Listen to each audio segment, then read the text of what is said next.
মা, আমি মিছিলে যাচ্ছি। আমি যদি বেঁচে না ফিরি, কষ্ট পেও না, গর্বিত হয়েও। বাবা মাকে লেখা এই হৃদয় বিদারক চিঠি শহীদ আনাসের। ৫ আগস্ট শেখ হাসিনা সরকারের পতনের কয়েক ঘণ্টা আগে রাজধানীর চাঙ্কারপুলে পুলিশের গুলিতে নিহত হন আনাস। শুধু আনাসই নন, সেদিন প্রাণ হারান জুনায়েদ, রাকিব হাওলাদার সহ ৬ জন।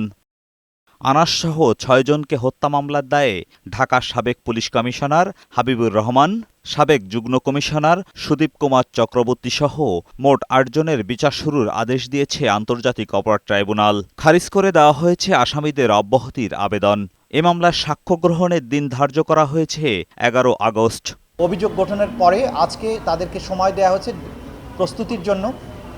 আগামী ১০ আগস্ট তারিখে প্রসিকিউশনের পক্ষে আনুষ্ঠানিক যে অভিযোগের পরে যে ওপেনিং স্টেটমেন্ট বলে, সেই স্টেটমেন্টের জন্য দিন ধার্য করা হয়েছে এবং ১১ই আগস্ট থেকে এই মামলার আনুষ্ঠানিক সাক্ষ্য গ্রহণ শুরু হবে এবং সেই দিন প্রথম সাক্ষ্য গ্রহণ অনুষ্ঠিত হবে।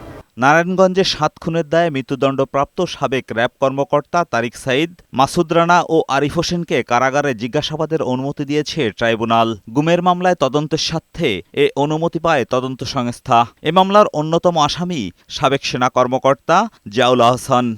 নারায়ণগঞ্জের 7 মার্ডার কেসে যে কয়েকজন মৃত্যুদণ্ডপ্রাপ্ত আসামি আছেন, মেজর তারেক সাঈদ বা lieutenant colonel Tarek Sayeed, commander Rana এবং আরেকজন মেজর আরিফ, তাদেরকে জিজ্ঞাসাবাদ করা দরকার, কারণ তারা জিয়াউল হাসানের ব্যাপারে অনেক কথা ওই মামলাতে বলেছেন।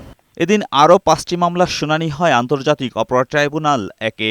হাজির করা হয় সাভারের ইয়ামিন হত্যা মামলার ৩ আসামি ও রামপুরায় কার্নিশে ঝুলে থাকা আমির হোসেনকে গুলির মামলায় এএসআই চঞ্চল চন্দ্র সরকার সহ ২ জনকে। এ মামলায় ১৪ সেপ্টেম্বর তদন্ত প্রতিবেদন দাখিলের নির্দেশ দিয়েছে ট্রাইব্যুনাল। এছাড়া ২০১৬ সালে কল্যাণপুরে জাহাজবাড়িতে জঙ্গি নাটক সাজিয়ে ৯ তরুণকে হত্যা মামলায় সাবেক আইজিপি শহীদুল হক, সাবেক ডিএমপি কমিশনার আসাদুজ্জামান মিয়া সহ ৩ জনকে ট্রাইব্যুনালে হাজির করা হয়। এ মামলার প্রতিবেদন ১৪ সেপ্টেম্বর জমা দেওয়ার নির্দেশ দিয়েছে আদালত। এজাজুল হক মুকুল, বৈশাখী সংবাদ, ঢাকা।